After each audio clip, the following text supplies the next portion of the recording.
The storm had come without warning, like a beast tearing through the sky. One moment the sea was a rolling expanse of deep blue, deceptively calm. The next, it was a wall of black water, whipped into fury by wind so violent it felt like the world itself was ripping apart. Jonas had been below deck when the first wave hit, and by the time he scrambled to the deck, the ship was already at the mercy of the storm. He had spent his life at sea, yet never had he faced anything like this. The ocean roared, swallowing the vessel's cries for mercy, splintering wood and metal as if it were paper. He remembered the shock of cold water crashing over him, the taste of salt and the bite of the wind that left his skin raw. His grip on the railing had failed, his hand slipping, and then everything went black. When Jonas woke, the ship was gone. Only pieces of debris floated in the rolling sea, punctuated by the occasional scrap of life, buoyant wood, a broken mast, a tattered sail. Jonas clung to a fragment of the deck, shivering, every muscle screaming in protest. His lungs burned from swallowing water. The night was merciless. No stars shone through the storm clouds. The wind screamed like a chorus of ghosts. The ocean itself seemed alive, intent on swallowing him whole. He had no idea how long he floated. Minutes, hours, days. Time had become meaningless. His clothes were soaked, torn, hanging from him in rags. His lips cracked, and every swallow of seawater only made his mouth burn. Hunger gnawed at him, a persistent, unbearable ache, and thirst was worse. He tried to ration his energy, to float and drift rather than fight the waves, but the cold sank into him like a blade.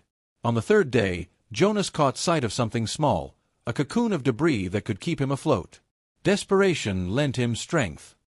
He dragged himself to it, securing his position. The raft was barely stable, yet it was salvation. He used his remaining energy to climb onto it, lying flat to avoid tipping into the water. It was quiet then, almost too quiet, and in that quiet, Jonas had nothing but himself. His mind circled like a predator on pain and fear. Memories of home came unbidden, the smell of fresh bread his mother used to bake, the laughter of his little sister, the feeling of solid earth beneath his feet. Each memory cut sharper than hunger. He whispered their names to himself, as if saying them could anchor him to life. By the fifth day, hallucinations crept in. Jonas thought he saw birds hovering nearby, but when he squinted, they vanished. He imagined voices calling his name, soft and fleeting. He told himself it was the salt, the sun, the exhaustion. But some part of him could not let go of the possibility that he was not entirely alone. The sixth day brought a sun so bright it burned against his eyes, and yet, even then, he found no land. His skin blistered, and the salt crusted over his wounds. He had no idea how much longer he could survive.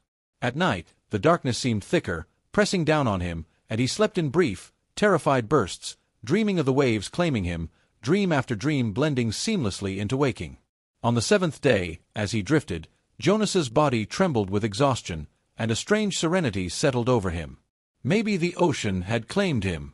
Maybe he would fade quietly, remembered only in fragments of a storm. He closed his eyes against the blinding sun, surrendering for a moment. Then he saw her. It was impossible. At first, he thought the sun had fractured against the water, playing tricks. But there she was, a figure, glowing softly, standing on the water itself, calm amidst the chaos. Jonas blinked, certain his mind had broken. The figure was a woman, radiant, robed in white, with a light that seemed to rise from her very being. Her arms were open, as though offering refuge from the ocean's fury. She was the Virgin Mary. Jonas gasped, the sound rasping from his dry throat. He wanted to scream, to cry, to reach for her, but his body refused to obey. The figure spoke, though no words reached his ears. Instead, a warmth filled him, a whisper in his soul, "Do not fear. You are not alone." The sea seemed to respond. Waves that had clawed at him for days calmed, breaking gently against the tiny raft. The wind softened, carrying a subtle warmth that felt like a blanket. Jonas could feel the tension in his muscles dissolve. His body, brittle and weak, relaxed, and for the first time in days, he allowed himself to hope. The vision did not fade. Instead, it grew more vivid, more certain. Jonas saw a path on the water, a trail of light stretching to the horizon.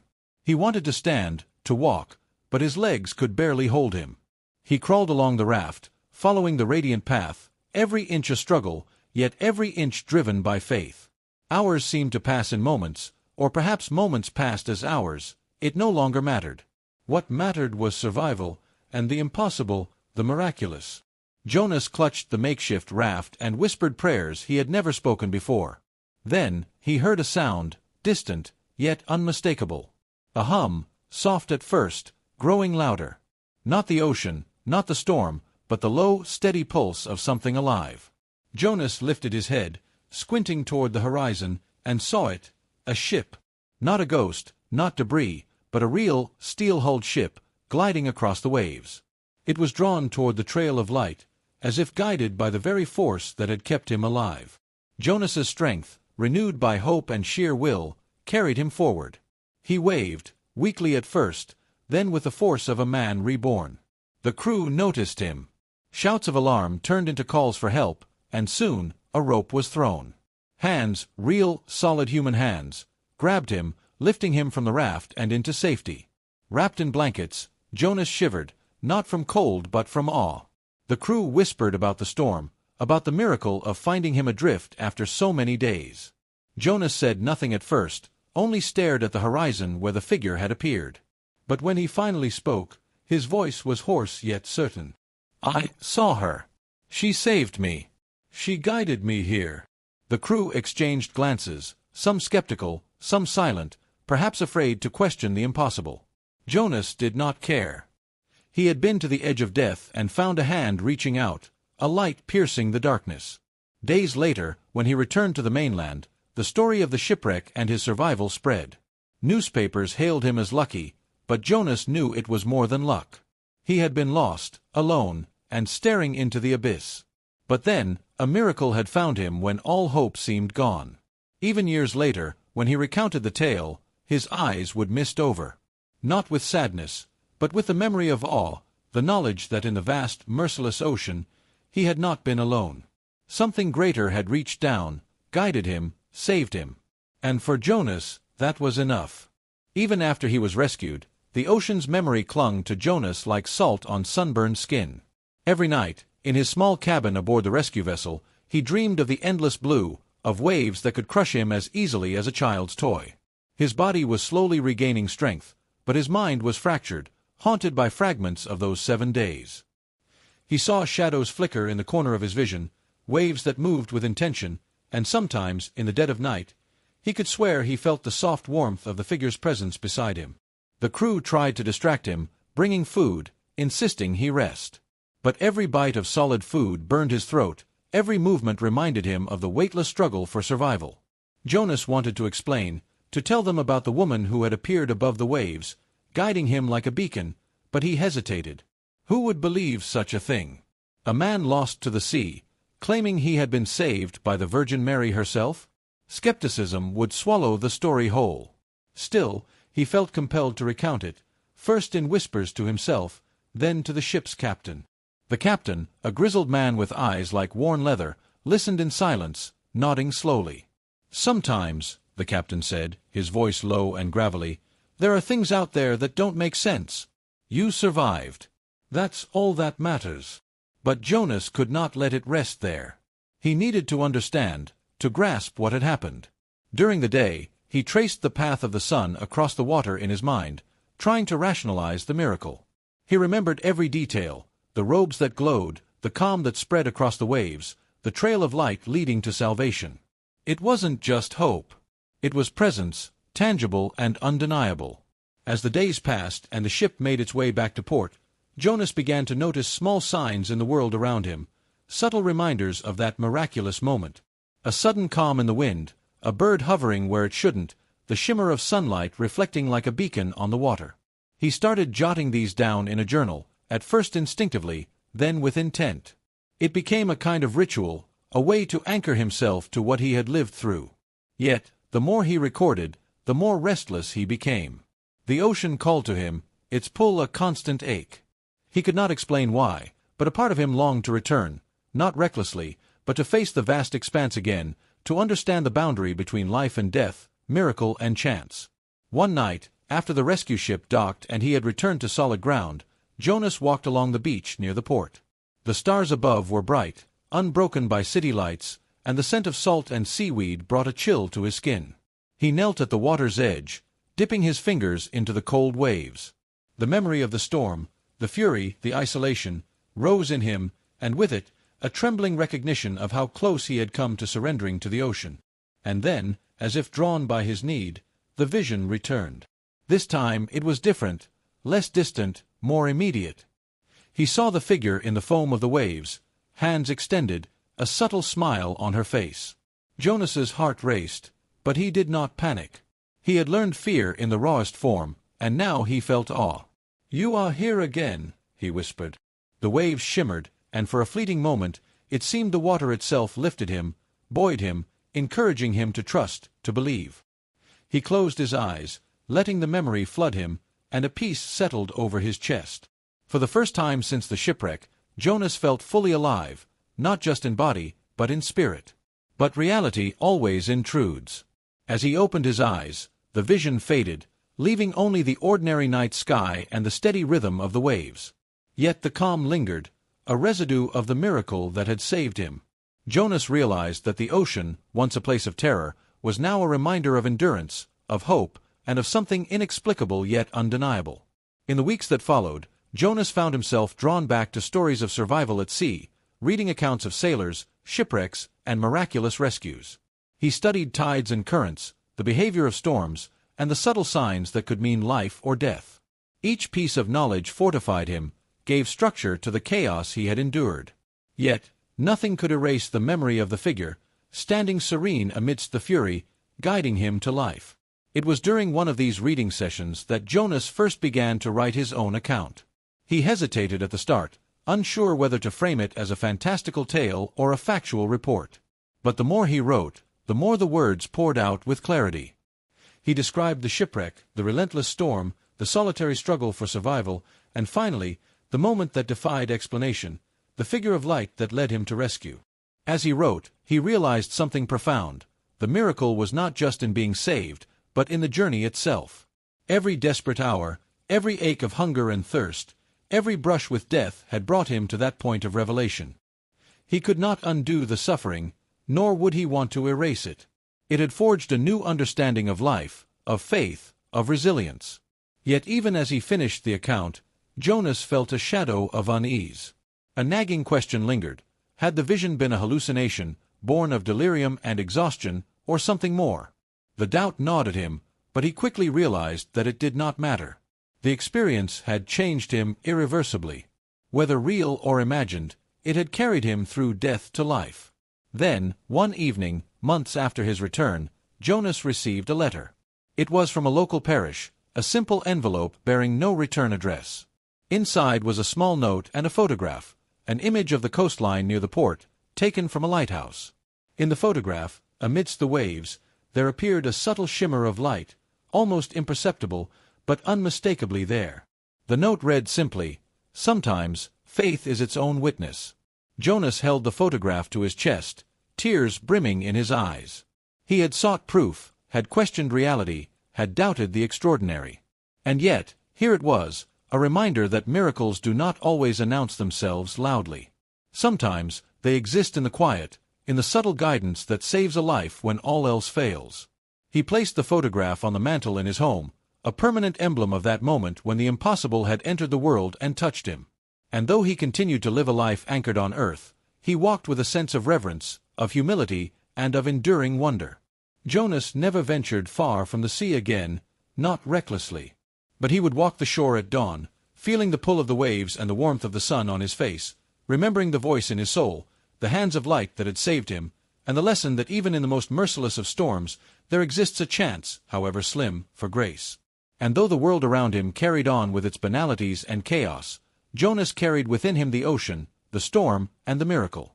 Every day was a gift, every breath a testament. The memory of those 7 days, the taste of salt, the ache of hunger, and the sheer terror of being lost alone, these were not just memories of suffering. They were the foundations of gratitude, awe, and unwavering belief in the extraordinary. The months after the shipwreck passed in a blur of routine, therapy, and quiet reflection.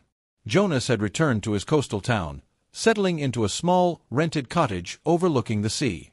Friends and family welcomed him back, though many regarded him with a mixture of pity and disbelief. The story of his survival was sensational, and yet, the miraculous encounter he had experienced was met with skepticism. People asked for proof, for evidence of the divine, and Jonas offered nothing tangible beyond his own eyes, his own memories, and the photograph that had arrived at his door. He tried to resume life as normal. He worked at the harbor, mending nets and guiding small fishing boats, anything to reconnect with the water without letting it swallow him again. But the ocean had left its mark not just on his body, but on his mind. At night, he still dreamed of the storm, the relentless waves, and the figure that had saved him. These dreams were vivid, more alive than waking life, and each time he woke, he felt the lingering warmth of her presence, as if it had been real. One afternoon, as Jonas walked along the cliffs overlooking the sea, he noticed a group of tourists taking photographs. One young woman had a camera aimed directly at the horizon, where the sun touched the water in a long line of gold. Jonas lingered, drawn to the shimmer, the way the waves broke with a gentle rhythm he recognized from that storm-tossed week. It was a subtle echo, almost imperceptible, but unmistakable. A sudden breeze carried a voice, soft, ethereal, as if carried on the wind itself. Jonas froze. The words were clear in his mind, though no one else was near. "Do not fear. You are never alone." His heart leapt, a mixture of awe and disbelief. Had the vision returned? Or was it a trick of memory, a mind desperate to find meaning in randomness? Jonas closed his eyes and took a deep breath, letting the wind wash over him. For the first time in months, he felt truly at peace. That evening, back in his cottage, Jonas wrote in his journal, detailing everything he had experienced since the shipwreck. He described the visions, the subtle signs in the sea, the photograph, and the voice carried on the wind. He wrote not for anyone else, not for validation, but as a means to anchor himself to the extraordinary that had entered his life. Weeks later, a stranger arrived in town, a historian researching miraculous maritime survival stories. She had heard rumors of Jonas's account and insisted on meeting him. Skeptical but curious, Jonas invited her to his cottage. "I've spoken to dozens of survivors," she said, flipping through a notebook filled with accounts of storms, shipwrecks, and narrow escapes. "But yours includes something different. You describe guidance, presence, intervention beyond what we can measure. How do you explain that?" Jonas looked at her, at the earnestness in her eyes, and felt a wave of clarity. "I don't explain it," he said quietly. "I survived. That is enough. Whether it was divine, or hallucination, or something beyond our understanding, it doesn't matter. It saved me. That's all I can be certain of." The historian studied him for a long moment, then nodded. "Sometimes that's all we need. Proof isn't always in the world. Sometimes it's in survival itself." Jonas felt a strange relief.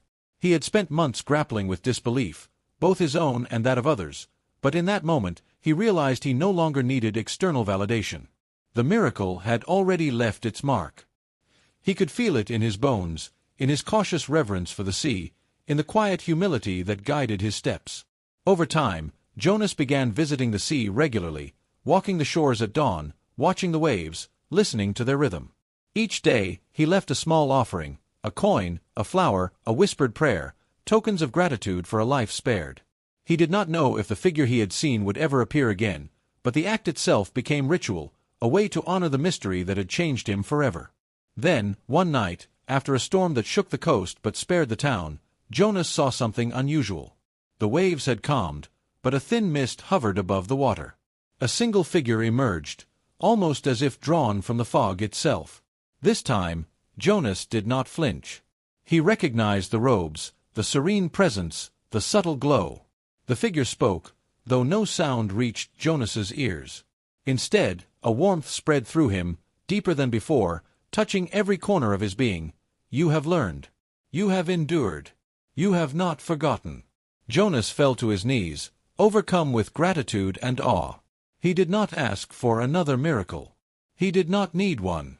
The encounter was affirmation, a gentle reminder that life was fragile, that hope could exist even in the darkest moments, and that courage, quiet, persistent courage, could carry a person through the impossible.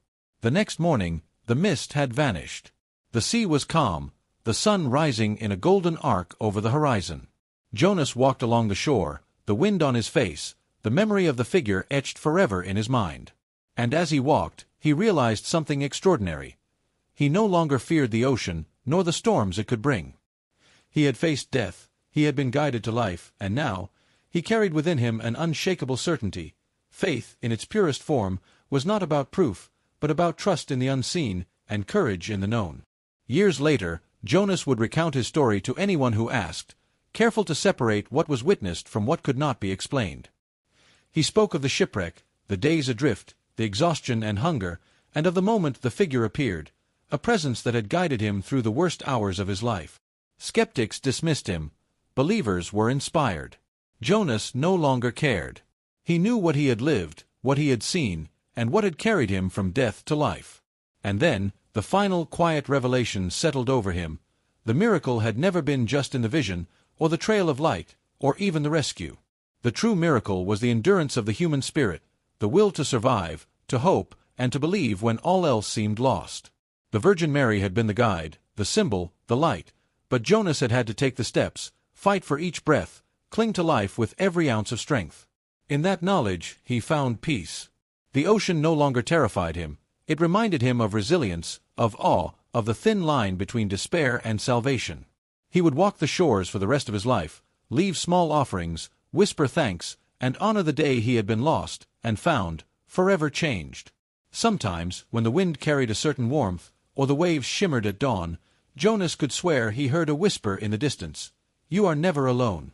And in that moment, he would smile, knowing that the miracle was never gone, merely waiting for recognition.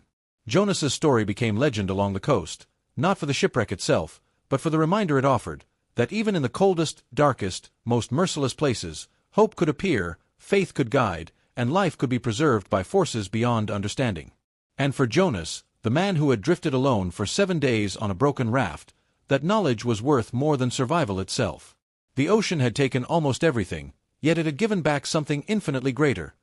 The understanding that miracles, whether divine or beyond comprehension, are always possible when the human heart refuses to surrender.